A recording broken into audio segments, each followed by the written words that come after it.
বিশ্বাস করতে হবে যে ভারতের একটা সময় একটা বিশাল সভ্যতাগত রাষ্ট্র ছিল, একটা সিভিলাইজেশনাল স্টেট ছিল।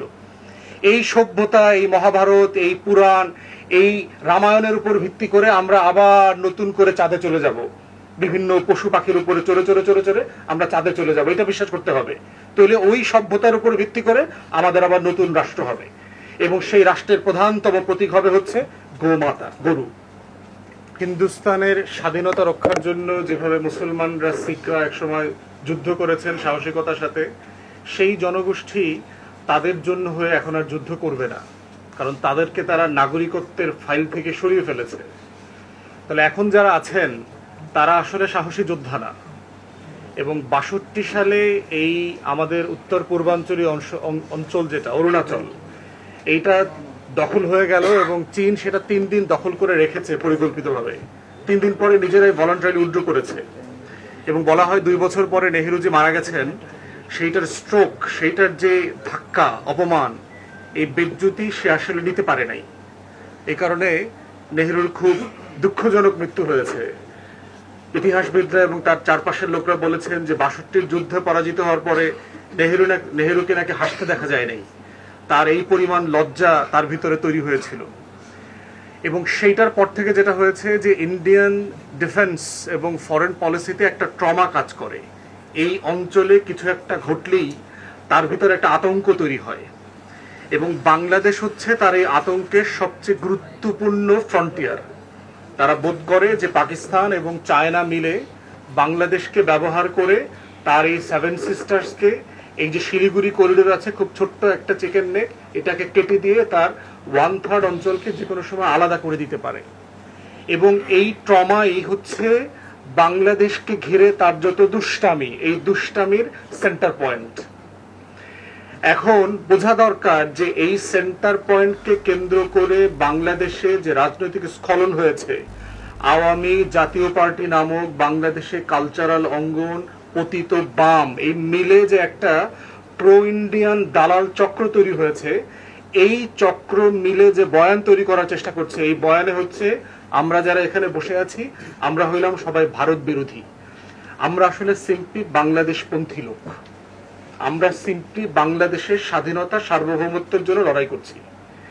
এই জন্য নাসিরউদ্দিন পাটোয়ারিকে, হাসনাত আবদুল্লাহকে, জাবেরকে, ওসমান হাদিকে, আমাদের বিভিন্ন জনকে ইন্ডিয়ান মিডিয়াতে যেভাবে পোট্রে করা হয়, এই পোট্রেয়ালটা হচ্ছে ইন্ডিয়ান ট্রমার একটা এক্সপ্রেশন। এখন প্রশ্ন হচ্ছে, রুগী ওই পারে, ডাক্তার তো এই পার থেকে আমরা পাঠাইতে পারতেছি না, কারণ ডাক্তার তো রাত ২টার সময় ওই কাঁটাতার দিয়ে ঢুকবে না। অতএব যে দেশে রুগী, চিকিৎসা তারই করতে হবে। সেটা গোবর দিয়ে করেন, গরু দিয়ে করেন, গরুর কোনো উপাদান দিয়ে করেন, সেটা আপনাদেরই করতে হবে। অতএব ডাক্তারও ওখানে আপনারা খুঁজে নেন। বিজেপির ভিতরে প্রচুর ডাক্তার আছে, ডাক্তার শুভেন্দু, ডাক্তার হেমন্ত, ডাক্তার অমিত শাহ, তাদেরকে দিয়ে গরু কেন্দ্রিক যত উপাদান দিয়ে যত ওষুধ আছে, হোমিওপ্যাথিক, আয়ুর্বেদীয়, ইউনানি, ভেষজ, সেই ওষুধগুলো বানায় ইন্ডিয়ান এস্টাবলিশমেন্টকে রেগুলার খাওয়ার ব্যবস্থা করেন, তাদের এই ট্রমা থেকে মুক্ত করবার জন্য। কারণ ট্রমার পেশেন্ট কখনো ভালো রাজনৈতিক সিদ্ধান্ত নিতে পারবে না। এবং জেনেভার এগ্রিমেন্টের মধ্য দিয়ে গ্লোবালি যেটা হয়েছে, যে গ্রেটার ইসরায়েলের যে ম্যাপ করবার যে স্বপ্ন, ইসরায়েল রাষ্ট্রের 48 সাল থেকে প্রতিষ্ঠিত হবার পর থেকে যে রাষ্ট্র প্রকল্প নিয়ে তারা ভাবছে যে 7টা মুসলিম দেশ খেয়ে ফেলে, গাজলা থেকে ফোরাত থেকে একেবারে আরব ভূমধ্যসাগর পর্যন্ত পুরোটা মিলায় একটা জায়নিস্ট স্টেট বানাবে, সেই স্বপ্নটা কি ধূলিসাৎ হয়ে গেছে। এই স্বপ্নটা ধূলিসাৎ হয়ে যাওয়া মানে গ্রেটার ইন্ডিয়ান ম্যাপ, যেটা আখান ভারতের যেটা স্বপ্ন, সেই স্বপ্ন কিন্তু ভারত মহাসাগরে ডুবে গেছে। এটা মাথায় রাখতে হবে, কারণ একই প্রজেক্ট, একই প্রকল্প। এবং আমরা যদি হিন্দুত্ববাদ, শাহরিয়ার ভাই বলা শুরু করেছিলেন, ভারতের এই ট্রমার আরেকটা জায়গা হচ্ছে হিন্দুত্ববাদকে বোঝা। ভারতের এই আচরণগুলোকে শুধুমাত্র বাংলাদেশের ফরেন পলিসির কনটেক্সটে বোঝার উপায় নাই, কারণ ভারতে একটা মিসগাইডেড, পলিউটেড পলিটিক্স আছে। বিজেপির যে অখন ভারতের হিন্দুত্ববাদী ফ্যাসিবাদ, এবং এই হিন্দুত্ববাদী ফ্যাসিবাদের গোড়া কিন্তু নাৎসি বাহিনী। আপনি দেখবেন যেই প্যান্ট, যেই কাপড় পরে, যেই তরিকাতে আরএসএস এর কর্মীদেরকে প্রশিক্ষণ দেওয়া হয়, এইটা পুরোপুরি হচ্ছে নাৎসি প্রোটোকল ট্রেনিং এর। নাৎসিদের ভলান্টিয়ারদের ছবিগুলো দেখবেন, সেই আর্লি 20s-এ 30s-এ ফোর্টিজে এক্স্যাক্টলি সেম প্রোটোকল ফলো করে তারা আরএসএস এর কর্মীদেরকে ট্রেনিং করছে একই একই একই জায়গা থেকে। যে নাৎসিদের আইডিয়া কি ছিল, যে আরিয়ান রেস ছাড়া, আর্যরা ছাড়া, এই যে ব্লু ব্লাডের রক্তের ফ্লো ছাড়া কারো দেশ শাসন করবার অধিকার নাই। ফার্স্ট রাইখ, সেকেন্ড রাইখ, সবার স্বপ্ন ওই জায়গাটাতেই ছিল। এবং একই জায়গায় দেখেন যে এই যে ব্রাহ্মণ শ্রেণী যারা নিজেদেরকে আর্য বলে, তারাও একই জিনিস বোধ করে যে আর্যরা ছাড়া এই ভারতবর্ষ শাসন করবার এখতিয়ার অধিকার কারো নাই। এক্স্যাক্টলি দেখেন ইসরায়েলি ম্যাপের মতো করে তারা একটা কল্পিত ম্যাপ তৈরি করেছে। এখন ভারতের কল্পিত মৌর্য, তারপরে চন্দ্রগুপ্তের সেই গোল্ডেন ইন্ডিয়া, এটা একটা বোগাস জিনিস। রমিলা থাপার থেকে শুরু করে ইন্ডিয়ান হিস্টোরিয়ানরা সবাই প্রমাণ করে দিয়েছে যে এই জিনিস কোনোদিন ছিল না। যে জিনিস কোনোদিন ছিল না সেই কিংবদন্তির উপরে ভিত্তি করে ইসরায়েলি রাষ্ট্র প্রকল্প যেভাবে ফেল করছে, একইভাবে অখণ্ড ভারতের রাষ্ট্র প্রকল্প ফেল করবে।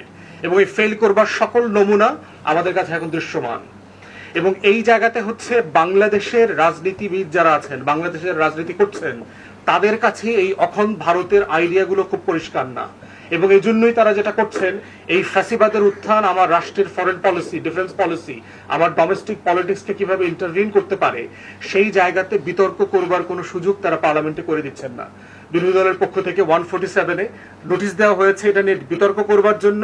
সরকার এই বিতর্ক করতে পর্যন্ত অ্যালাউ করছেন না। তাহলে বিতর্কটা হবে কোথায়? স্বরাষ্ট্রমন্ত্রী ইস্যুকে ডিল করতে পারছেন না।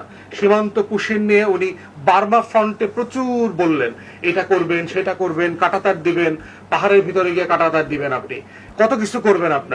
আপনার কার্ড বিতরণ করার টাকা নাই, আপনি পাহাড়ের মধ্যে বন জঙ্গলে গিয়ে ওই রোহিঙ্গা ঠেকানোর জন্য এখন কাঁটাতার বানাবেন ওইখানে। আপনার লুটপাট করারও তো টাকা নাই, আপনার খাল কাটার টাকা নাই, তা আপনি টাকা ওইখানে কিভাবে দিবেন?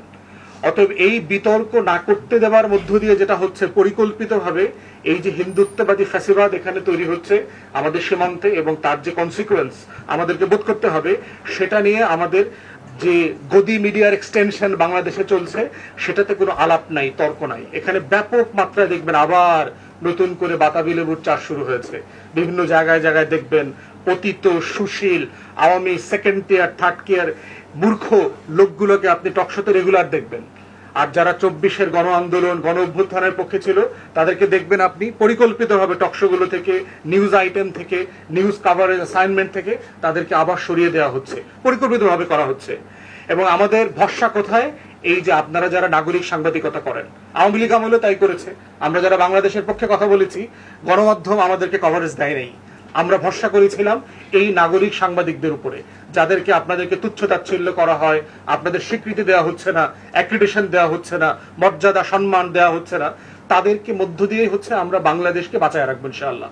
এবং আমাদের লড়াইটা এই মাধ্যমেই জনগণের কাছে পৌঁছে যাবে। তাহলে হিন্দুত্ববাদের মূল জায়গাটা কোথায় দেখেন? হিন্দু, হিন্দি, অখণ্ড ভারতের হিন্দুত্ববাদ। সাভারকার গত শতাব্দীতে, যিনি কংগ্রেসের নেতা ছিলেন, একসময় জেল টেল খেইটা 8-10 বার ব্রিটিশ রানীর কাছে, রাজার কাছে চিঠি লিখছেন ক্ষমার জন্য। বিজেপির যত লোকদেরকে তারা তাদের আদি নেতা মনে করে, এগুলো কিন্তু কেউ ভারতের স্বাধীনতা আন্দোলনে কোনো গুরুত্বপূর্ণ রোল প্লে করে নাই, বরং দালাল ছিল। আপনি দেখবেন ভারতের বামপন্থীরা, ভারতের কংগ্রেসের নেতারা প্রায় কিন্তু দেখবেন যে বিজেপিকে দালাল বলে, বিজেপির নেতাদেরকে দালাল বলে। কারণ এরা হচ্ছে বিভিন্ন সময় আপোষ করে করে ওই রাষ্ট্রে আগের রাজাদের সাথে, ব্রিটিশদের সাথে দালালি করে স্বাধীনতা আন্দোলনকে ব্যাহত করেছে এবং চ্যুত করেছে বিভিন্ন জায়গা থেকে। সাভারকার 9 থেকে 19 বার পর্যন্ত বলা আছে যে ব্রিটিশ ভাইসরয়ের কাছে চিঠি লিখেছেন রাজার মাফ করবার জন্য। যেই সাভারকারের লেখা হচ্ছে ভারতে বিজেপির আদি লেখার ডক্ট্রিনাল সোর্স, যে হিন্দু কে, তার বিখ্যাত লেখা সে গত শতাব্দীর 30-এর দশকে এটাই ডিফাইন করছে যে এই অখণ্ড ভারতে কারা থাকতে পারবে, যিনি হিন্দু তিনি থাকতে পারবেন। তাহলে হিন্দুর সংজ্ঞা কি? 3টা শর্তের কথা বলেছেন: জন্মভূমি, পিতৃভূমি এবং পুণ্যভূমি। 3টা জিনিস হইতে হবে। এই 3 শর্ত যিনি পালন করবেন তিনিই শুধু হিন্দু। এখানে জন্মাইতে হবে। শুধু জন্মাইলে হবে না, মানে অমুক দেশ থেকে আসছেন, তমুক দেশ থেকে আসছেন 200 বছর আগে, 300 বছর আগে, তাহলে হবে না। এটা পিতৃভূমি হইতে হবে। মানে আপনার রুট এই মাটি ছাড়া আর কোথাও ট্রেস করা যাবে না। আর থার্ড হচ্ছে পুণ্যভূমি। আপনি এই ভারতবর্ষকে আপনার গুরুত্বপূর্ণ পুণ্যভূমি মনে করেন কিনা। এখন চিন্তা করে দেখেন, মুসলমান এবং খ্রিস্টান যারা আছেন তারা, আমরা তো এটাকে পুণ্যভূমি মনে করি না। ভারতের মুসলমানরা যারা আছে তাদের এটা জন্মভূমি, তাদের এটা পিতৃভূমি মাতৃভূমি, তারা হাজার বছর ধরে এখানে আছে। তাহলে কোথায় তাকে আটকে দিল, কেটে দিল? যে কারণ আপনার মুসলমানদের পুণ্যভূমি হচ্ছে মক্কা, মদিনা, বাইতুল মুকাদ্দাস, খ্রিস্টানদের পুণ্যভূমি হচ্ছে ভ্যাটিকান থেকে শুরু করে রোমের বিভিন্ন অঞ্চল। তারপরে কিন্তু তাহলে বাদ গেল কারা? বাকিরা দেখবেন যাদেরকে নাগরিকত্ব আইনে পুনর্বাসন করা হয়েছে সংশোধন করে, শিখদেরকে ইনক্লুড করা হয়েছে, জৈন ধর্মদেরকে ইনক্লুড করা হয়েছে। কারণ হচ্ছে তাদের এই ডেফিনেশনে তারা পড়ে এবং তারা হিন্দুত্ববাদের জন্য চ্যালেঞ্জ না। এইটাকে এসে গোলওয়াকার কয়েক বছর পরে এসে আর এক ডক্ট্রিনাল মাস্টার বিজেপির, সে এইটাকে ডিফাইন করলো যে শুধুমাত্র এই 3 শর্ত হলে হবে না। বিশ্বাস করতে হবে যে ভারতের একটা সময় একটা বিশাল সভ্যতাগত রাষ্ট্র ছিল, একটা সিভিলাইজেশনাল স্টেট ছিল।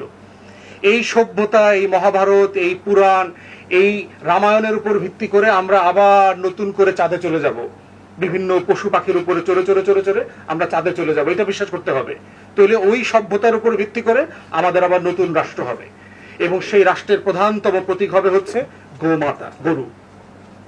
তাহলে এখন এই বিশ্বাসের উপরে ভিত্তি করে রাষ্ট্রের যে বেসিক কাঠামো পলিটিক্যাল সায়েন্সের, সেখানে কোনো রাষ্ট্র হওয়া আসলে প্র্যাকটিক্যালি পসিবল না।